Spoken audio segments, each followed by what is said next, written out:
Welcome to The Dogs Were Good Again. Thank you for all of the support on our previous episode. I know it was a bit non-traditional, but it was incredibly motivating to see that the vast majority of this community has maintained their humanity and is able to extend the natural empathy that they feel for dogs to people as well. I could spend an equal amount of time talking about the tragic loss of Alex Pretti. This even more brazen execution furthers many of the points I made in the video about Renee Nicole Good. With that said, the schedule for today's episode is I'm going to get out what I feel I need to about Alex. Then we will introduce our very adoptable special guest. Then we will transition over to the beautiful art of dog acting because we secured an interview with the now award-winning dog actor from the supernatural horror movie Good Boy, as well as his humans who wrote and produced the movie.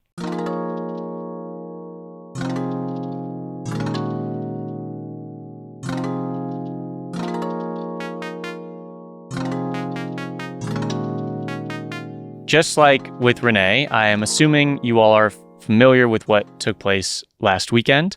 I also want to emphasize, I don't want to be talking about this. I would love to get back to exclusively the good dogs. But this, for, the second episode in a row is weighing heavily, and I'm just using this as a forum to vent. You all have been kind enough to give me the space to talk about it.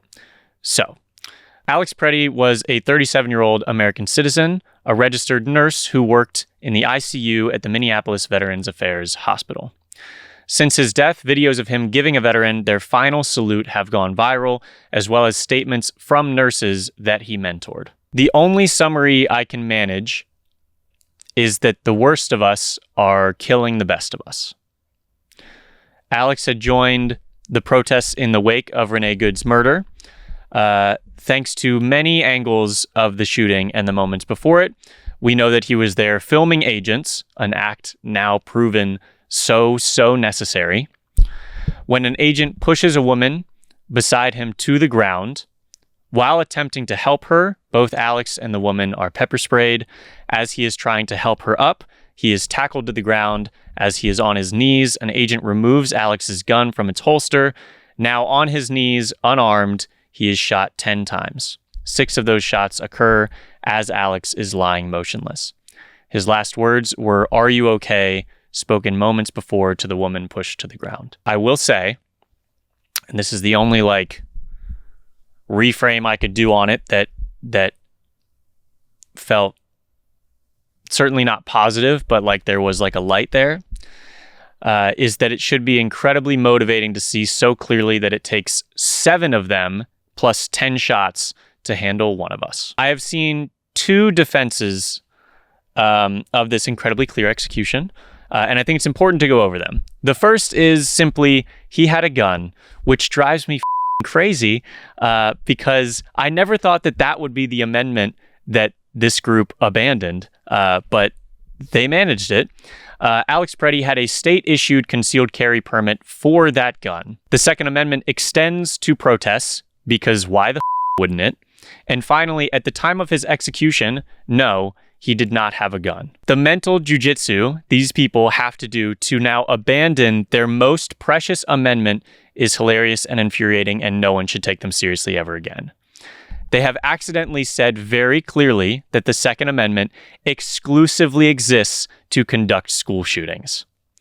Not even the NRA could get behind the smear of Alex, responding to a disgraced federal prosecutor in California who said, if you approach law enforcement with a gun, there is a high likelihood they will be legally justified in shooting you. The NRA responded that this sentiment is dangerous and wrong. The second response I saw justifying his death is that he should have stayed home, to which I suggest we modify our nation's little tagline to be land of the free, home of the brave, and stay in your house or expect to be murdered by a roaming gang of diabetic high school dropouts. My little brother is type 1 diabetic, and he gave me permission to say that. I wanted to share those defenses just to highlight really how silly they're getting. The people saying them, whether it's at the White House podium or in the comments of this video, do not believe their own words. What they do believe is that anybody they see as an ideological enemy should be killed. This is not a secret, but I need you all to understand it. There is no last straw. There is no killing they can't justify. It is a myth. If they see you as an ideological enemy, the means by which you are removed does not matter to them. Through some of the dialogue about Alex's murder, A History of Dogs, again, actually Candy, the owner of that account, also helped us with the dog acting research in this video. The photo she posted of Alex with his dog, who recently passed, had this interaction under it that I felt really furthers what I just shared. And this is not a lone screenshot. You can find this near identical interaction across forums these last 2 weeks, like nonstop. This is not rare. This is a comment under a photo of him and his dog. I'm heartbroken for his family and loved ones, clearly a man with a big heart. To which someone replies, then why did he pull a gun on federal officers on behalf of people that don't care about him at all? And then the original commenter says, he didn't pull a gun on them. The video is there online for you to see. To which they reply, don't care, one less derogatory insult. Lastly, I wanted to share some more words about Alex. Just like with Renee Good, I think that the lasting impression of these individuals should be what the people closest to them had to say about them, and some words about their character. Alex had a dog named Julie, I believe Julie, Joule, who passed before his murder. This is a quote from Alex's neighbor. He used to have a dog who passed around a year or two ago, I think. I remember how sweet it was that as his dog was more elderly, less mobile, he'd be willing to carry him down to the yard to get some fresh air and to enjoy the outdoors. His dog would lay down and Alex would sit with him and pet him for long periods of time. He was very caring, you could tell. We are all heartbroken and are praying for his family and friends and for justice for him. Alex is the 9th person killed by ICE in 2026. This includes Geraldo Lunas Campos, a Cuban immigrant whose death in a Texas concentration camp was ruled a homicide after an autopsy was conducted.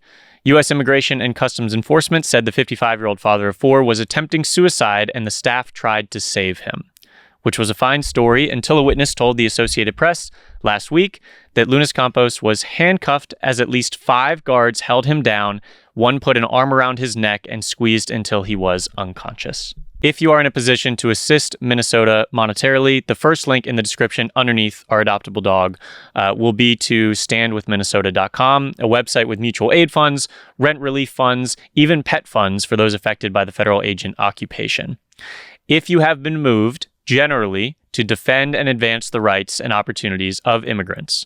I'll be linking 3 incredible organizations below whose work does just that. The National Immigration Law Center, Immigrant Defenders Law Center, and the Immigrant Legal Resource Center. This morning, I made a $5,000 donation to each of them. All right, so as you probably could guess, the best part of my week is getting to hang out with a dog in this studio. And even when things are a little tough, I really look forward to this, and I know you all do as well. So please join me in welcoming Teddy. Hi, sir. Hi. What's up? What's up? Oh, your face is just the cutest ever. So Teddy is a 1-year-old, just over 1 year old 20-pound Norfolk Terrier mix. And oh my goodness. Hi, dude. Hi, dude. This is all yours. Nobody has peed there before. He doesn't believe me. And you shouldn't. I lied. I lied to your little scruffy face. Hi. Oh, his wiry fur is my favorite. Okay, so Teddy is available for adoption from Real Good Rescue here in LA. They said that he was found roaming the streets, eating trash behind a parked car, which is very similar to our CEO Javier's story. He was found rummaging in the trash, but actually maybe similarly to Teddy, he was having a blast. But still, roaming the streets, not great. Glad he was rescued. He's found my shoe, and we did get early confirmation that he is obsessed with feet, and maybe that extends to shoes as well. It seems like it might. You can totally have that. You can totally have my shoe. I will not try to take it from you. Real Good says, since then, he's received full veterinary care and is now vaccinated, microchipped, dewormed, and healthy. Most importantly, thought we were going to get a little sip of water. That is for you. This whole thing's for you. Most importantly, he's been settling into foster life really well and learning what it means to feel safe and cared for. He's great being fed in his crate, takes treats very gently, and thrives when things feel calm and consistent. Same, buddy. He's equal parts walk buddy and couch potato, happy to go on a good walk or a mini hike, and just as happy to relax at home afterwards. Teddy has warmed up nicely to everyone he's met so far, and he continues to build confidence with patience and consistency. Does that sound like you? Yeah, he stopped. You weren't kidding about the feet. We won't judge you for that preference.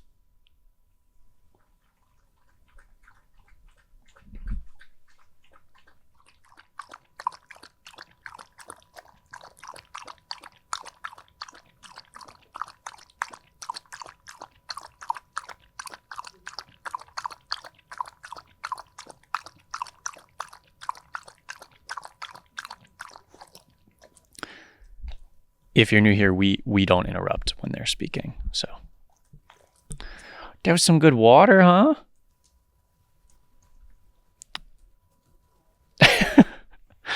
Teddy is good with other dogs and cats, but would prefer an adults-only household.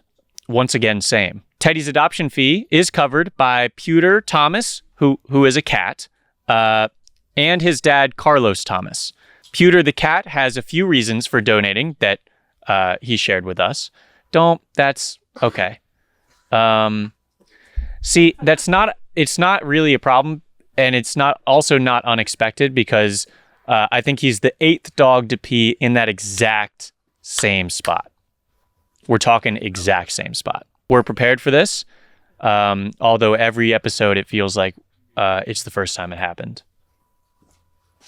And it's not nearly as pungent as some have been. Pewter the cat has a few reasons for donating. The first is honoring my stepsister Queenie. This is Queenie, the German Shepherd, and my adoptive brothers Cooper and Yoshi. The second reason, ambassadorship for peace between our species.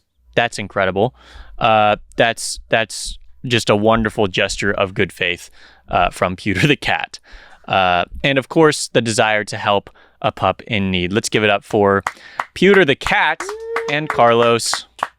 As always, if you would like to sponsor a future guest's adoption fee, you can email podcast@weratedogs.com.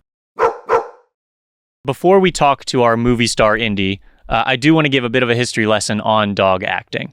One could very effectively argue that dog acting is the purest form of art because the dogs do not know that they are performing. The first dog actors were silent film actors, just like their human counterparts. Jean, also known as the Vitagraph dog, was a female collie who starred in many silent films. She's often considered the first canine to have had a leading role in motion pictures. Though some argue that this honor should go to Blair, the dog we're going to talk about next. Between 1910 and 1915, Jean starred in more than a dozen silent films. She was the first dog to have her name in the title of her films, one-reelers and two-reelers, with titles such as Jean and the Calico Doll, Jean and the Waif, and Jean Goes Fishing. If you haven't seen Jean Goes Fishing, that's a hit. It's a freaking hit. I have not seen it. Our second silent film era movie star dog is Blair, a collie who starred in the 1905 British short silent drama film Rescued by Rover. The film was a big deal in cinema.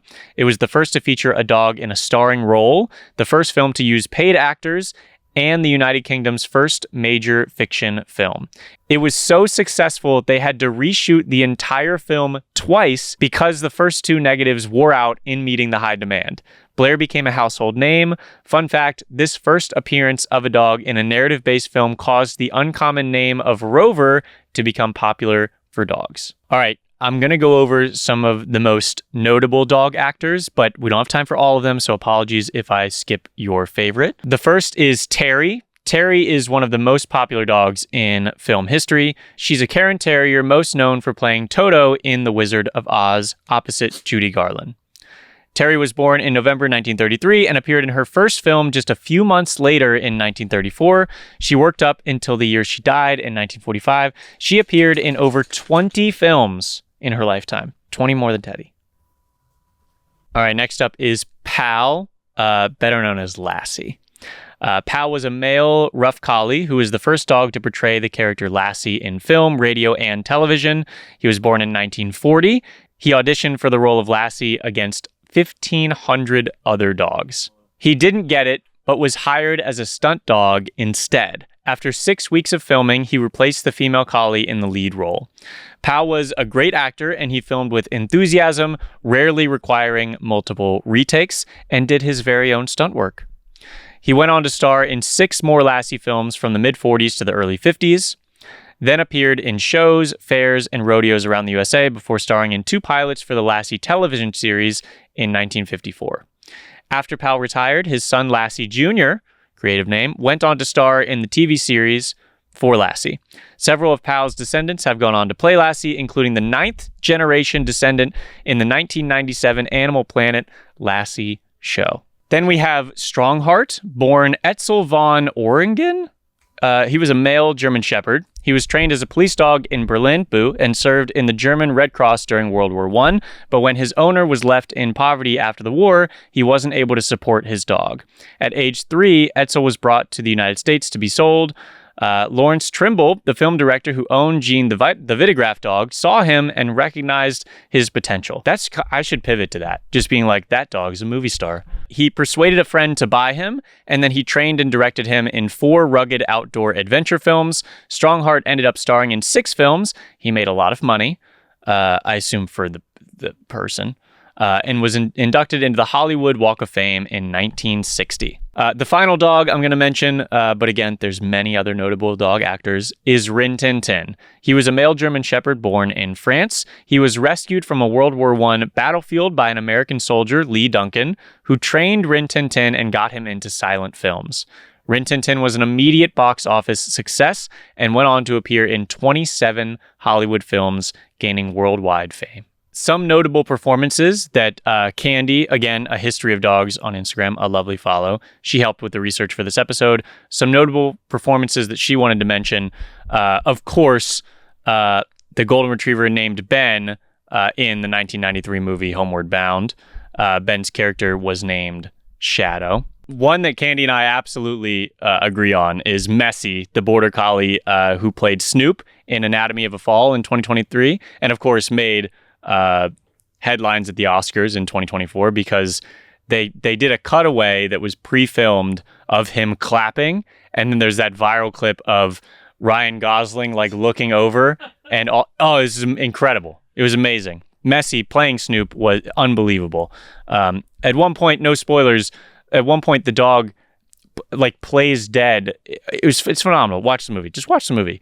After his 22 days on set, the film's cast and crew gave him a standing ovation. He won the Palm Dog Award at the Cannes Film Festival. Our final notable dog acting performance goes to Jed, who played The Thing in the 1982 sci-fi horror film The Thing. He was a Vancouver Island Wolf-Alaskan Malamute hybrid. Say that 5 times fast. He was in a number of other films as well and lived to be 18 years old, which is unbelievable for any sort of wolf hybrid. As you may know, it typically takes more than one dog to play a single character. It really depends on the role. If it's a small role, like one scene, then you might be talking just one dog. But if it's a more substantial role, typically there is one main dog playing the character with at least 1 or 2 understudies, if not more. The understudies allow for the main dog actor to have a break and might be used in shots that are not as close up. Could also be used when that particular dog has a unique skill set. For the role of Max in the 2000 live-action movie How the Grinch Stole Christmas, the character was played by 6 different mixed-breed shelter rescues, which is very, very cool. Kelly, the main dog, as well as 5 others who all had their hair trimmed and dyed to resemble Kelly. Then for more complex scenes, CGI or puppets may be brought in, which there's a lot of criticism for, but sometimes they're necessary. The Beast in the movie The Sandlot was played by a main dog named Gunner, a stand-in, and then a few puppets. Cujo in the 1983 thriller by the same name was played by anywhere from 5 to 13 individual dogs, including a Black Labrador Great Dane mix in a St. Bernard costume, as well as several mechanical dogs. Now, Candy would not let me air this episode unless I talked about her favorite dog actor of all time, which is Darla, who she calls the Meryl Streep of dogs. Darla is a female Bichon Frise who has done it all: comedy, drama, horror, fantasy, black comedy, etc. She is most notable for her role as Precious in the 1991 thriller The Silence of the Lambs. But her credits also include playing Queenie in the Tom Hanks movie The Burbs, the Pink Poodle in Pee-wee's Big Adventure, Dottie in Coming to America, and Ratty Poodle in Batman Returns. That is quite the IMDb page. Now, one of my favorite dog actors happens to be a current movie star. That would be Indy from the 2025 supernatural horror Good Boy. Earlier today, I had the lovely opportunity to interview Indy and his humans, Ben and Kari, who wrote, directed, and produced the movie. First, congratulations on the success of this movie. Did you have any idea what it could be when you started this project? No, I mean, this really was a wild family project. It was, for the 3 years we were filming, it was really just me, my wife, and Indy on set, living in that house. And of course, we were working with people, in sound and music, like off location. And everyone was doing it because they believed in the project. We were doing it because we really, really love our dog. And it's been delightful for other people to feel that too. That's incredible. Just to make a movie basically with your family had to be a blast. Yeah, absolutely. I mean, it was probably... it's definitely strange. This was kind of like, some couples get into like restoring old cars or like flipping houses as like a nights and weekends project. This is the thing we did. And certainly I had made films before, and I work in the film industry. I did not. Yeah, my wife, Kari, is a scientist. She was, forced into doing this. Did any of the scientific background assist you with this? Weirdly, yes, in the producing part of it, but it was kind of cool how some of the story pieces, not that I had direct influence on them, but kind of, I think just through osmosis, some elements of the story kind of reflected my life and career in some ways. So that was pretty cool. Yeah, I guess without giving too much away, there's some suggestion in the film that the paranormal that Indy is experiencing and we, the audience, are seeing through his eyes, maybe isn't paranormal. Maybe there's a very real, borderline scientific, reason for all of this. And some of the language that, the science community uses to talk about diseases that dogs could detect potentially is reflected in the dialogue of the movie. Yeah. I did really enjoy that nod because we talk about a bunch of hero dogs, and occasionally we really credit their sense of smell in determining if their human needs help. So our audience is definitely familiar with that aspect of how good dogs are. I did kind of assume this is going to be a success for one very specific reason, and that was because you were very blunt in your marketing that the dog does not die. As soon as I saw you embrace that, knowing that the dog community was going to, that was going to be their first question, I was like, they know what they're doing. I trust them completely. Yeah, it was a funny conversation to have because as a film fan, I never want a movie spoiled, for me. Of course. And when the conversation, and there's a lot of considerations and people that are going into how the movie is being communicated and shared with the world to promote it ahead of anyone seeing it. There was a way that we needed to make sure the information was out there for people who wanted to know, does the dog live? I'm sure you're aware of the website, doesthedogdie.com. There's a whole database exclusively for this that exists for that reason. And we were number one on there for a little while. So we've got that going for us. Incredible. You did mention that it took 3 years to make this movie. Do you have any super notable moments from set? Maybe something funny that happened that you didn't expect? Oh gosh. There were having less to do with Indy and more to do with Ben covering himself in mud. What was it, 30? Yeah, there were 30 times or so. I play both Todd's body. Shane Jensen really plays Todd, does the vocal performance, but I'm on camera standing in as Indy's owner since Indy is my dog. And then I also play the supernatural force which we wanted the supernatural to, it still is a ghost if you just look at it quickly, but if you take your time and think about it, it's a bit more organic, dog-centric. A Grim Reaper figure doesn't really make sense to a dog. Like, those are human anxieties of like a guy with a scythe and an hourglass. That doesn't mean anything to a dog, but like this muck-covered, more organic, necrotic force made more sense. What Kari is saying is, to accomplish all that, she covered me, or helped cover me, with this like horrifying, mixture, liquefied mud mixture, literally applying it onto me with a spatula. That's not really dog related, but that was very silly. That's okay. That's hilarious. You mentioned that you were in the movie, and in our research of just dog acting in general, typically the trainers are very well disguised, or one of the characters, so that they can help further the movie in the way that it needs to and assist in the acting. Was that the case for this movie? Was it super convenient to have you involved because Indy listens to you? Yeah, I mean, it was a creative and a practical choice. I just don't think we were figuring out how to make the movie as we were making it. And at the end of the day, I don't think there ever was another choice. We kind of had to make it this way. We had very much embraced early on that because the film would be from his perspective, we wouldn't see much of the humans. And, a few months into filming, we were like, let's go all the way with this so we can get the best performance out of Indy. Let's never really see the human faces. It'll always be me or Kari. I should mention, Kari also plays Todd, the man's body, a few times. So I could be behind camera. Yeah. There was a lot of juggling. But yes, it was all for Indy's performance, because at the end of the day, the things we knew this movie had to be is that it's a haunted house film. It has to be scary, but that also the dog acting has to be amazing. So every creative choice was like, does it check the box? Will this make a good dog performance? If not, we can't do it.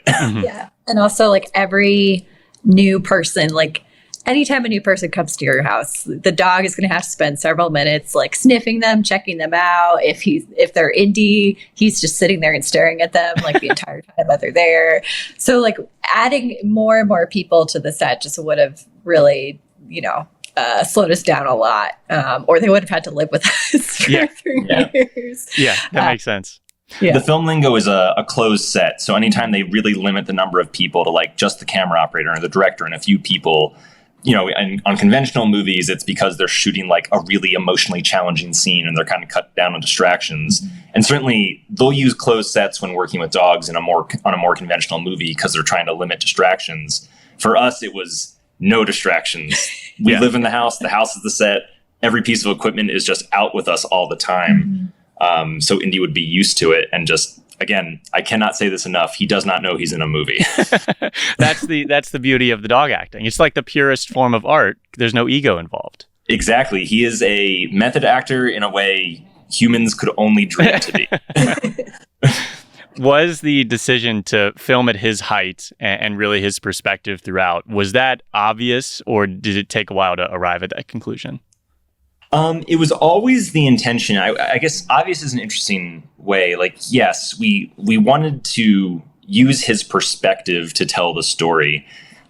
He's the one who kind of drives the narrative, and he can't talk and he can't do what a human character or actor can do. So his perspective, what he sees, what he hears, and what he smells is how we unfold the narrative. And to really do that, you just need to do, I know this is not a film podcast, but you need to have like shot, reverse shot. We see Indy looking at something, then we see what he sees. The best way to do that is to get the camera on his level or next to his ear or next to his nose. And that did mean learning to make a movie, 19 inches off the ground, which that might sound like, oh, that's just one decision. There's a cascading sequence of challenges that come up as a result. His back paid for it. Yes, my back will be paying for it forever. That's an interesting. That's an interesting point. I definitely took it for granted. If my dog Javier were in a movie, his tail would be wagging nonstop. So in a movie where it is purposefully very tense, how did you prevent that? So Indy's interesting. He's the kind of dog who loves to have a job and he's very focused. Like right now, he's hoping there's more food on me. Yeah, and there's not, so he's back on the ground. And when he's very focused, like if he's focused and he can, like, let's say see a tennis ball, his tail will start wagging immediately because he knows what that means. So more often than not, what you see in the film is us engaging his natural curiosity and kind of like desire to have a job, and he's eager to please.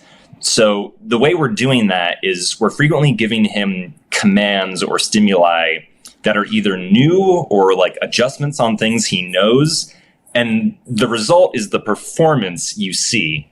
So for example, there's usually a tone of voice we all speak to our dogs. Like the way we say sit, stay, here, it's very specific. And if you use that same cadence to say neon sign, a random dog will look at you like, what? And that moment of what is a really great thing to film and then match with a point of view shot. So we were giving him stimuli, again, to really calibrate and dial in, you know, his performance. Yeah. And I mean, we know him so well, and just he's always, your mom always calls him like a serious man. Yes. He's always kind of had this, ever since he was little, had this really intense, like unblinking stare. It's his superpower. Yeah. That powers the entire film. Like, exactly. Yes. Yeah. Exactly. And then on top of that, you know, as Ben was saying, we would calibrate things too. So if we're asking him to come to us and we want him to walk slowly instead of doing our usual excited, like here, it's here. And he, you know, he's a little uncertain about it and takes his time. So it was a lot of us just, and it like, we were talking about this earlier, like he's not, he has like basic commands, but he has plenty of personality to go along with that. So he's not like this perfectly trained dog. So it was a lot of us just having to play with him and calibrate and figure out what was going to work that day.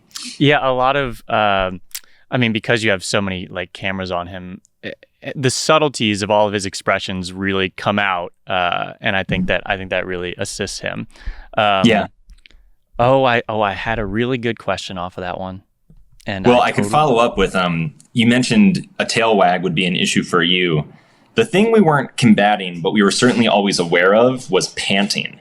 That's the other thing that can be like kryptonite to a performance, especially in a horror movie, which is like a dog's face that is panting can't help but look stoked. Just like they just look so thrilled to be wherever they are. And partly it was keeping things calm, not many distractions. Like if a new person shows up, Indy will be panting because he's excited. And it's not that he isn't excited to be in the movie. It's just a different energy. And practically, we would just air condition the rooms as much as we could. It was this old house. Half my job was carrying around portable air conditioners from room to room and just cranking it so it was cool and he wouldn't be hot. So that's kind of like the tail wag, those little gestures that really does kind of create, again, air quotes here, a performance, you know, when all put together in concert with the filmmaking, the music, the rest of it. Yeah. You don't need to use the air quotes around us. Okay. All right. Good. We're not judging from that perspective. We think it was delightful and Indy deserves all the props. So no worries on that. Switching gears a little bit.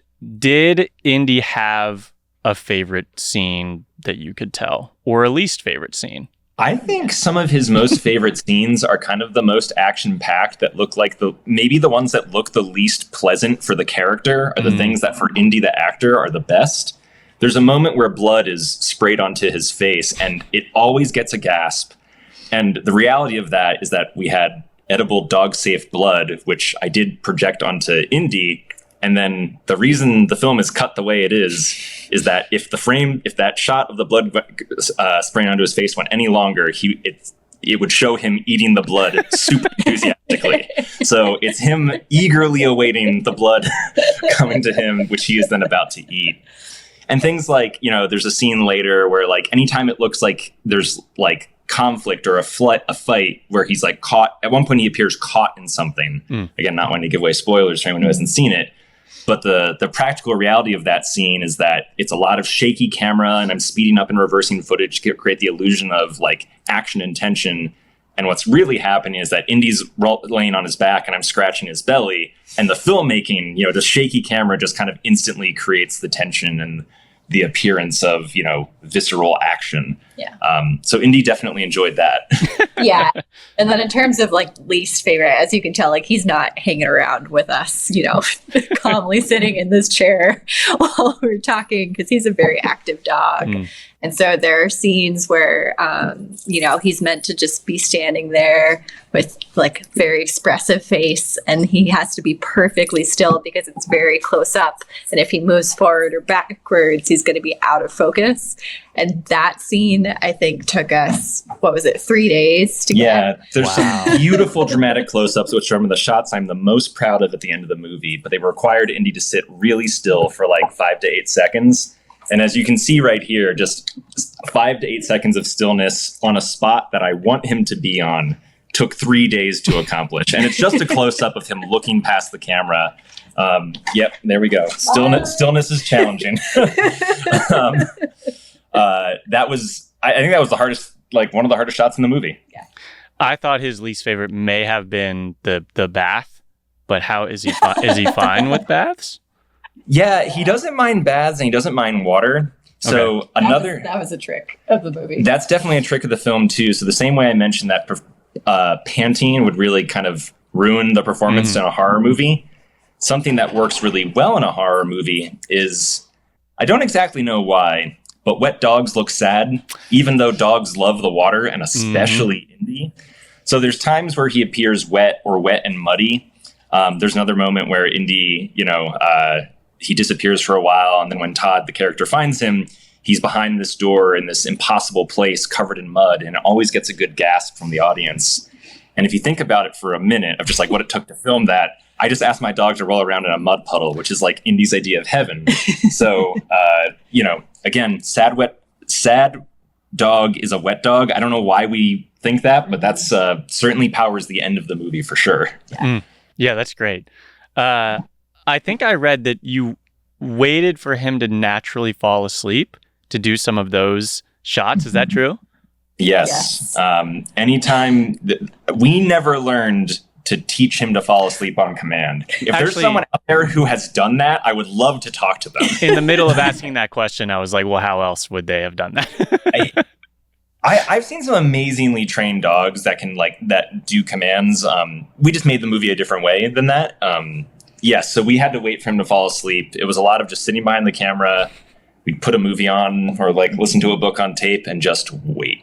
Yeah. Sometimes hours. The problem is he's really smart. And so especially as we're getting into year 2 and 3 of making this, he understood that when the camera came out, it meant that he was supposed to do something. And he was going to get some treats. Yes, he's going to get some treats, and he loves to have a job. And so the camera would be out, we'd be sitting there, we'd be waiting for him to fall asleep, but he's like, no, I've got a job to do when I'm ready. It would take forever. Yeah. I could see how that would be a problem. I think it was there's one shot which must have been the last scene we filmed him falling asleep, where he just had to we needed him to, as he falls asleep, put his head down in a very specific way so the shot would work. And again, you also can't communicate that idea to a dog, so he did it differently 3 days in a row. And I think cumulatively we spent 9.5 hours just getting that one shot of a dog, laying down his head to fall asleep. And as it's happening, Kari and I are sitting quietly, vibrating with excitement, that it finally happened. Yeah. Oh, that's great.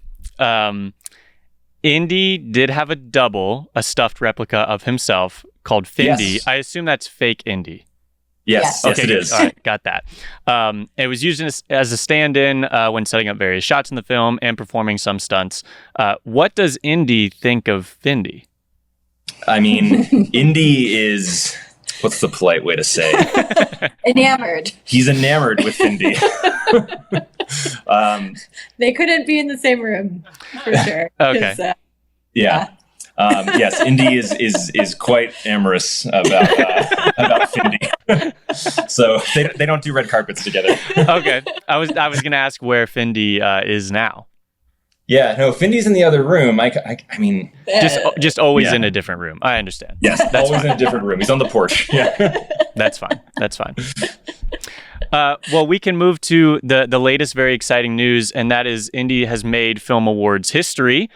He was the first dog to be nominated for and win Best Performance in a Horror or Thriller at the Astra Film Awards. First of all, congratulations. Please tell him, whisper in his ear, congratulations from me. Thank you. Good job, boy. Did it. He did beat 5 humans who were nominated. So I have a couple questions about all of this. One is, did Ethan Hawke call you to concede and or congratulate you?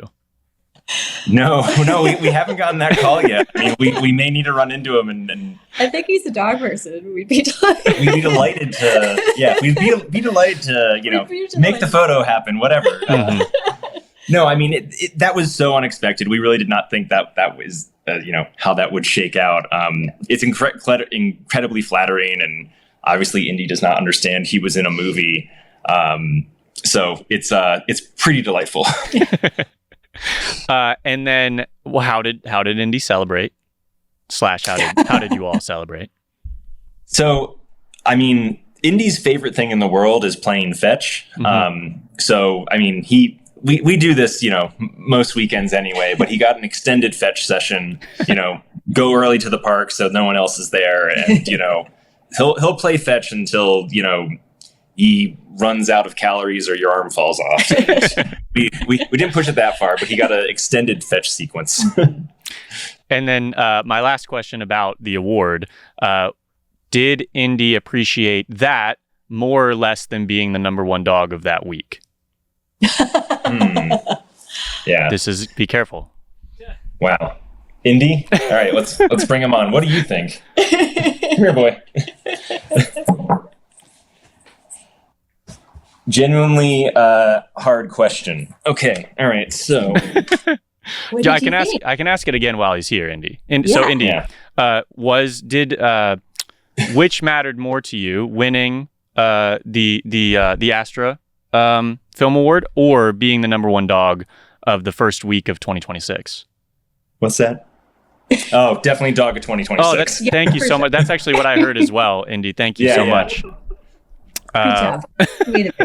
Well, now I'm flattered as well, Indy. That's very kind of you.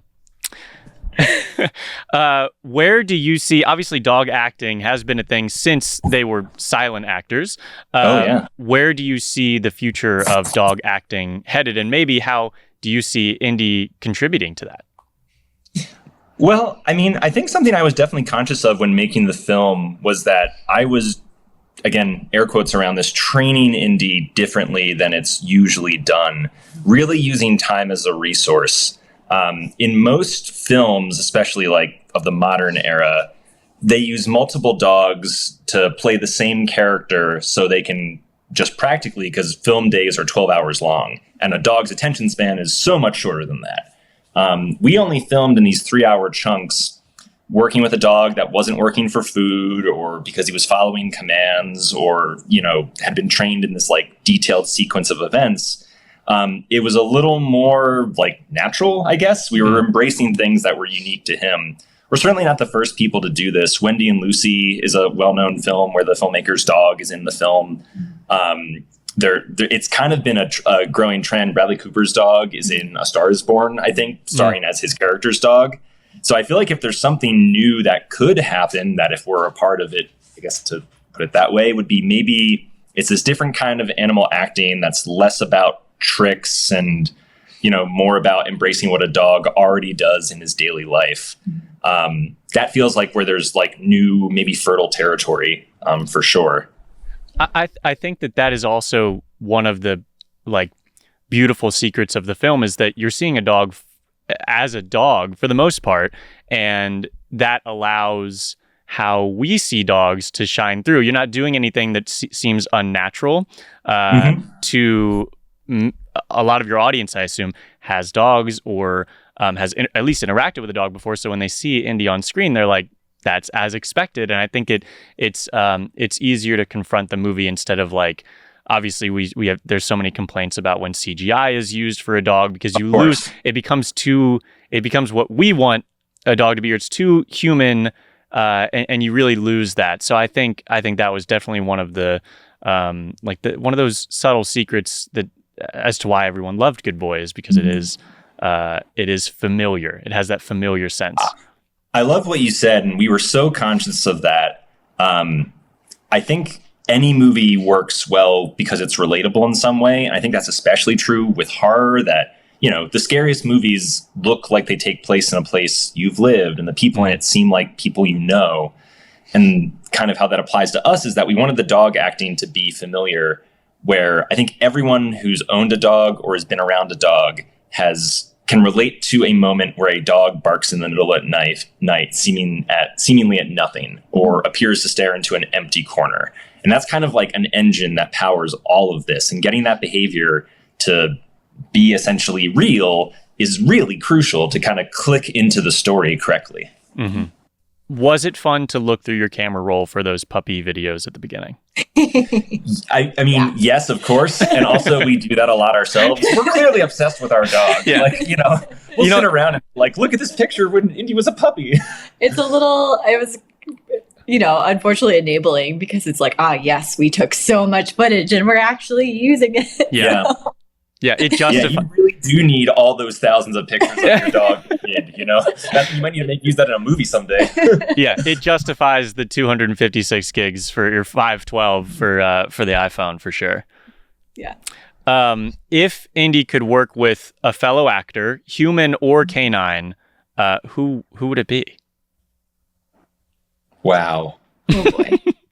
I mean, canine's a little bit easier. We've talked about that. Yeah, I mean, the dog from Anatomy of a Fall, Nessie, yep. a recent great dog actor. I think that team up sounds great. Yeah.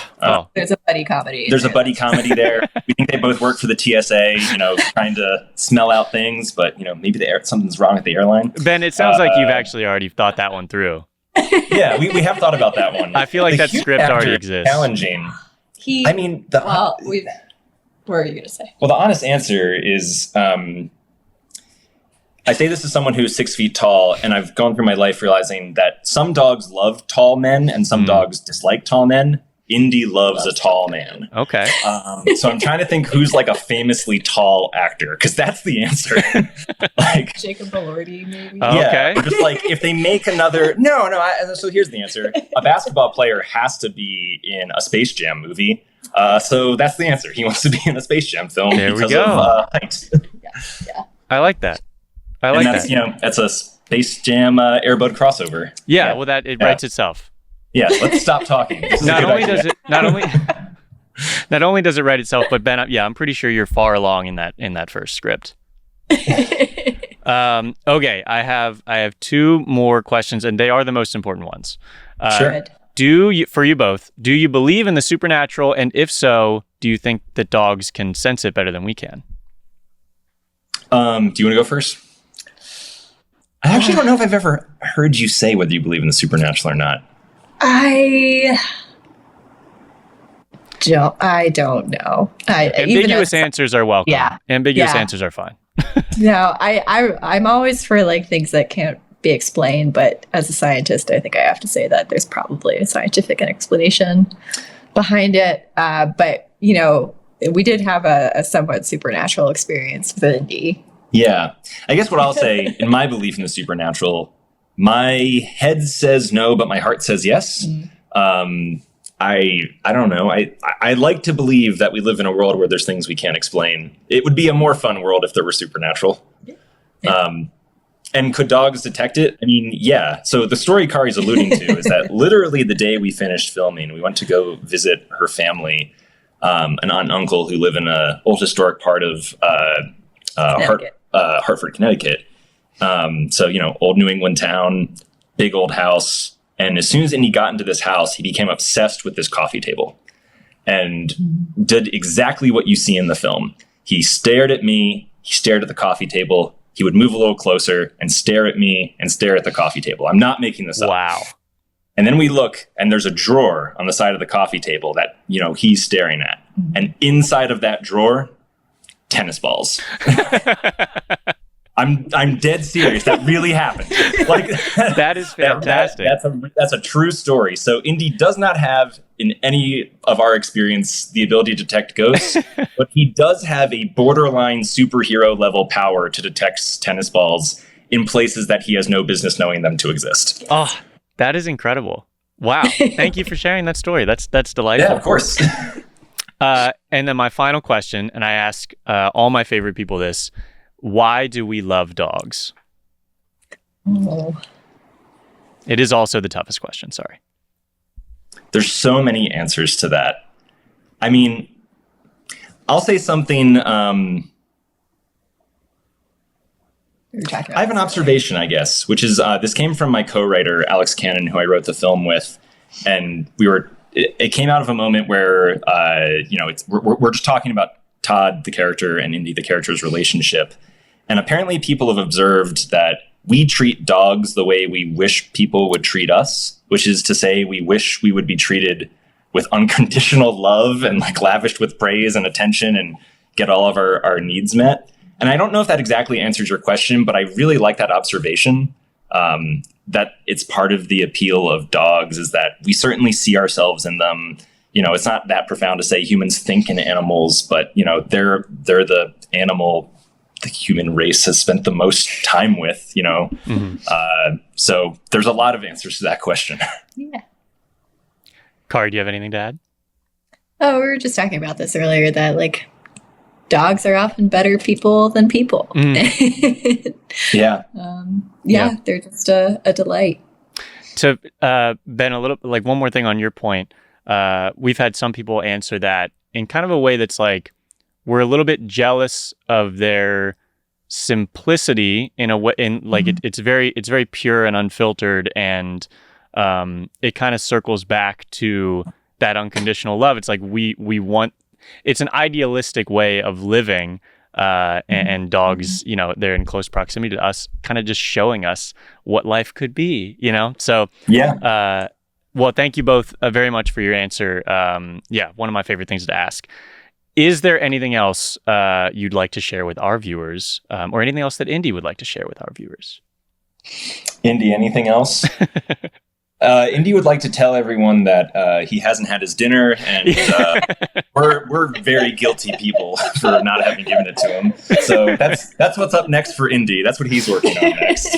Yeah. All right. Well, we will we will let you go. Thank you so much for joining us. Give Indy plenty of extra pats for us. Tell him he's a good boy, and keep making things. It was truly a delight to watch your film, and I'm sure our audience will agree with that. Yeah, thank you so much for chatting. This has been a delight. We love talking to a very dog-specific crowd. This is a delight. 14 out of 10. Oh, thank you so much. Great to meet you both. Take care. Huge thanks to Ben and Kari and Indy for sharing their time with us. I've watched the movie. It's phenomenal. It's really... Now, if you haven't seen it, now you've got a little bit of information on it. It'll be even cooler. If you have watched the movie, I hope you enjoyed that interview. It's so impressive. And now I'm inspired to just make a movie with Javier, and it'll probably be way worse. And I think it can't be a horror, but we'll see. You can watch the movie. I watched it on Apple TV, but you can buy it from a few places. I don't think any theaters are still showing it, but it is available on streaming. So go give it a watch. As a reminder, Teddy, Theodore. I don't think anybody's ever called him Theodore. He's available for adoption from Real Good Rescue here in LA. He's just over a year old. He's a delight. He would prefer an adults-only household, a calm adults-only household. And yeah, I'm obsessed with him, and you should be too. And I kind of don't want to get up. And hopefully he doesn't either. I think he likes me. I think he does. Shout out again to our first ever cat sponsoring a dog's adoption fee. That was pretty cool. And once again, Teddy's link will be in the description for any who's interested. And if you know someone who might be interested in Teddy, just send them this video. That is also very, very helpful. If you enjoyed this video, give it a like. Subscribe if you haven't already. If you're listening to this, add us to your playlist on Apple or Spotify. And we will see you next week with another very adoptable dog. Oh, that looks like a good dog.